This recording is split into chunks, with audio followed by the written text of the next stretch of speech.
இன்றைய வேத தியானம் வசன ஆதாரம் பிலிப்பியர் 4ஆம் அதிகாரம் 6ஆம் வசனம். நீங்கள் ஒன்றுக்கும் கவலைப்படாமல் எல்லாவற்றையும் குறித்து உங்கள் விண்ணப்பங்களை ஸ்தோத்திரத்தோடே கூடிய ஜபத்தினாலும் வேண்டுதலினாலும் தெரியப்படுத்துங்கள்.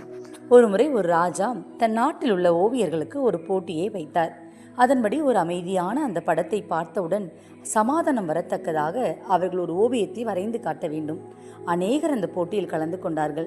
இறுதியில் 2 ஓவியங்கள் மாத்திரமே தேர்ந்தெடுக்கப்பட்டது.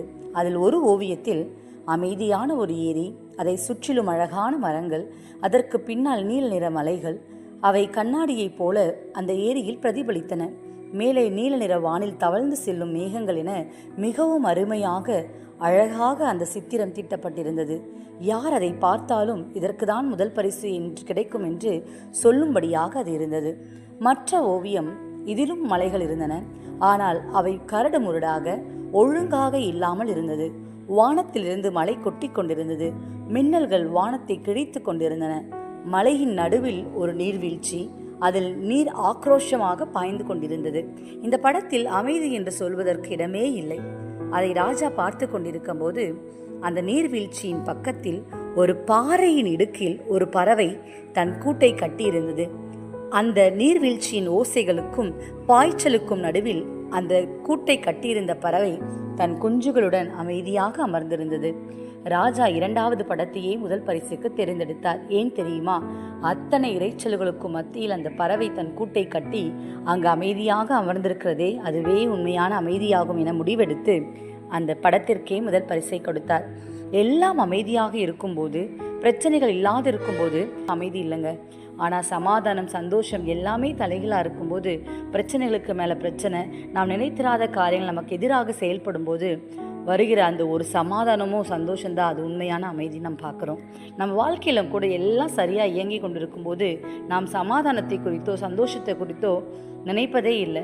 ஏன்னா எல்லாமே நன்மையாக இருக்குதுன்றனால. ஆனால் வாழ்க்கையில் ஒரு புயல் வரும்போது நமக்கு அமைதி கலைந்து போகிறது.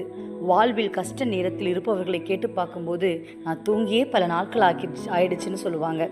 இருக்க மெலிஞ்சு போவாங்க. உடலில் எடை குறைஞ்சு போயிடும்.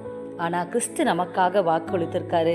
நீங்கள் ஒன்றுக்கும் கவலைப்படாமல் எல்லாவற்றையும் குறித்து உங்கள் விண்ணப்பங்களை ஸ்தோத்திரத்தோடு கூடிய ஜபத்தினாலும் வேண்டுதலினாலும் தெரியப்படுத்துங்கள். அப்பொழுது எல்லா புத்திக்கும் மேலான தேவ சமாதானம் உங்கள் இருதயங்களையும் உங்கள் சிந்தனைகளையும் கிறிஸ்து இயேசுவுக்குள்ளாக காத்துக்கொள்ளும். நாம் நம் பிரச்சனைகளை கர்த்தருக்கு தெரிவித்த பின் நிச்சயமாக எல்லா புத்திக்கும் மேலான தேவ சமாதானத்தினால் உங்கள் இருதயம் நிறைந்திருப்பதை உணர்வீர்கள். என்னதான் புயல் வரட்டும், என்னதான் கடல் கொந்தளிப்பை போன்ற நம் வாழ்க்கையில பிரச்சனைகள் வரட்டும், நமக்கு சமாதானத்தையும் சந்தோஷத்தையும் கொடுக்கிற தேவன் நமக்கு உண்டு. ஆகவே சோர்ந்து போய்விடாதீர்கள். எல்லாவற்றிற்கும் நிச்சயமாகவே ஒரு முடிவு உண்டு. அதை நன்மையாக மாற்றும் தேவன் நமக்கு உண்டு.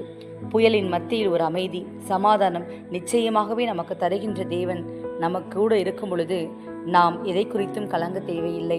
கர்த்தர் உங்களை ஆசீர்வதித்து எல்லா கலக்கங்களையும் நீக்கி உங்களை பெருக பண்ணுவாராக. கர்த்தர் தாமே உங்களோடு இருப்பாராக. ஆமேன். God bless you. Have a good day.